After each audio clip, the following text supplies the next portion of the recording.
실거주하려니 나가라. 나가라고 못 믿겠다. 이건 뭐냐면, 자, 임대차 3법에 대한 소송 대란인데요. 딱 이제 2년째가 돼 갑니다. 집주인이 나 실거주할 거니까 나가세요. 계약갱신을 안 합니다. 갱신을 안 하고 내가 집주인이 들어갑니다. 못 믿겠는데 실제 들어오는 거 맞아? 이거거든요. 거기서 소송에 대한 대란으로 지금 가고 있다라는 부분이에요. 그래서 계약갱신 청구권에 대한 2년간의 큰 혼란, 애매한 법 조항으로 분쟁을 양산하고요. 구조적으로 소송을 촉발하는 법이다라고 지금 얘기하고 있습니다. 굉장히 좀 혼란이 많습니다, 사실. 자, 내용을 보면요. 일단 임대차 3법이 뭐냐라고 하면은 지난 2020년 7월 31일부터 이제 진행이 되는데 진행이 돼 왔죠. 오고 있는데 계약갱신 청구권 세입자가 원하면 기존 계약을 2년 끝낸 뒤에 1회 연장을 할 수가 있고요. 총 4년을 살 수 있다는 거예요. 전월세 상한제는 이제 같은 기간부터 임대료 증액 상한 기존 임대료의 5% 이내로 제한을 하는 거. 그리고 전월세 신고제에서 요거는 뭐 1년 후쯤부터 했는데 계약 당사자가 30일 내 시군구에 거래 신고를 하면 됩니다. 근데 이제 큰 문제가 되는 게 이 계약갱신 청구권에 대한 부분인데 이 계약갱신 청구권에서 집주인이 계약갱신을 거절할 수 있는 경우가 어떤 경우냐 라는 거예요. 그래서 임차인이 2개월 연차를 한다거나 거짓이나 부정한 임차를 한다거나 임차인의 이런 귀책들이 있는 부분, 뭐 그런 부분이 많지는 않겠죠. 그냥 정상적으로 임차인이 살고 있다라고 한다면 대체적으로 걸리는 게 이거예요. 자, 임대인 또는 직계존비속, 내가 부모님이나 자녀가 그쪽으로 전입을 할 거야, 살 거야, 살러 들어갈 거야 라고 한다면은 계약갱신을 할 수가 없어요. 임차인은 나가야 됩니다. 근데 그게 맞는 얘기냐, 너 실제로 들어오는 거 맞아?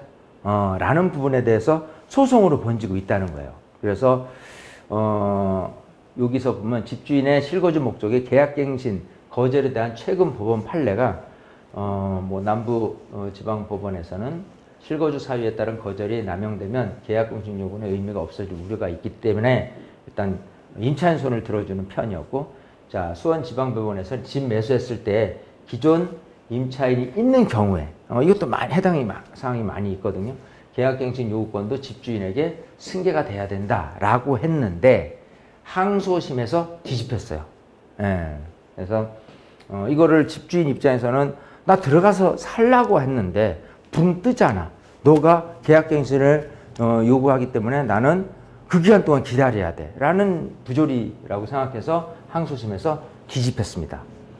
또 서울 동부지방법원도 집주인이 실거주 사유를 내세워서 계약갱신 거절이 사유가 안 돼라고 혼란스럽죠. 이제 어디 법원에서는 그게 맞다, 틀리다, 임차인 편을 들어준다, 뭐 임대인 편을 들어준다 해서 굉장히 논란이 지금 많이 있습니다. 그래서 이런 세입자가 실거주를 입증하라, 거짓이면 손해배상까지 요구를 하는데 이런 조정 절차가요, 집주인이 실거주 이유로 갱신을 했어요. 갱신 거절을 했습니다.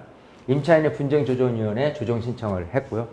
집주인의 실거주 자료를 제출해서 그 소명이 인정한다. 나 실제로 살고 있어. 그럼 뭐 끝나는 거고, 소명이 불인정된다 그러면 집주인이 이제 손해배상을 해야 되는 부분까지도 있고 또는 민사소송까지 진행이 됩니다.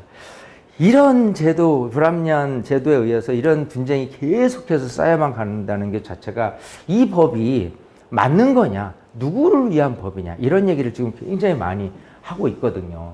그래서 참 걱정이 좀 앞선다. 이런 임대차 계약갱신이라든지 손해배상 관련 조정 건수가요, 사실 307건 뭐 이렇게 해서 2021년에 뭐 2020년에 154건 뭐 이렇게 갔다고 하는데, 실제로 이런 식으로 관련 조정을 하기 위해서 얼마나 많은 분들이 하다가 말고, 즉 하고 싶은데 이게 얼마나 머리 아픈 일이에요. 또 여기에 신경도 써야 되지만 시간적인 또 내가 행동을 해야 되는 이런 부분들 때문에 많은 분들이 여기에 이제 뭐 들어오진 않았겠지만 어쨌든 조정 건수가 이렇게 돼 있고 손해배상도 이렇게 많은 건수가 이렇게 잡혔다라는 거가 이게 맞는 거냐 이런 얘기를 하고 있습니다. 그래서 전문가들은 임대차 3법이 구조적으로 소송을 촉발하는 법이라고 지적을 했고 법 조항은 애매한데 법원이 입법 취지를 고려한다면 다양한 유권 해석을 내놓은 탓에 예측 가능성이 크게 떨어졌고 결국 소송을 통해 권리관계를 확인받아야 하는 부작용이 빚어지고 있다는 것이다 라는 거고요. 최근에는 세입자가 계약갱신을 거절당해도 집주인에게 소송하라며 버티는 경우가 늘었다는 게 법조계의 분석이에요. 임차인이 옛날 임차인이 아니에요.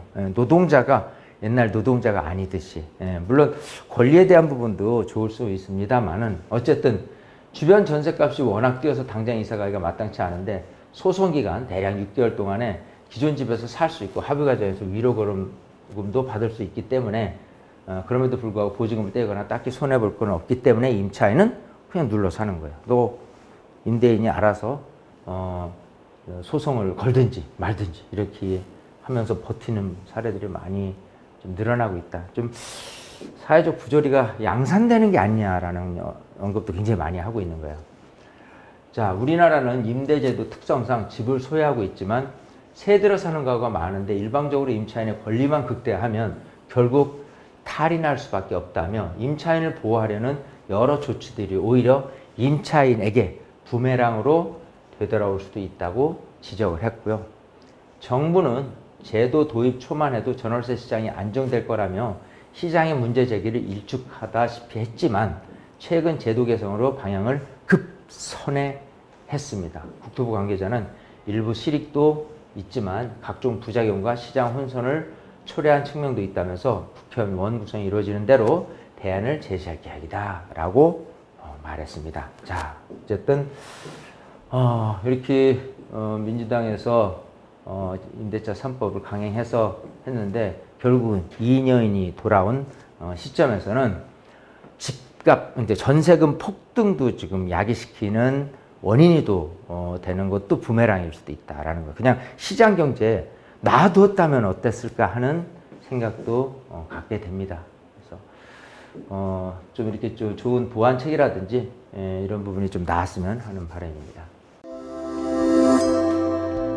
오늘도 이걸 끝으로 부동산 쏙쏙 부동산 뉴스를 좀 들여다봤습니다. 계속해서 좋은 뉴스를 알기 쉽게 여러분들한테 알려드리도록 하겠습니다. 마치겠습니다.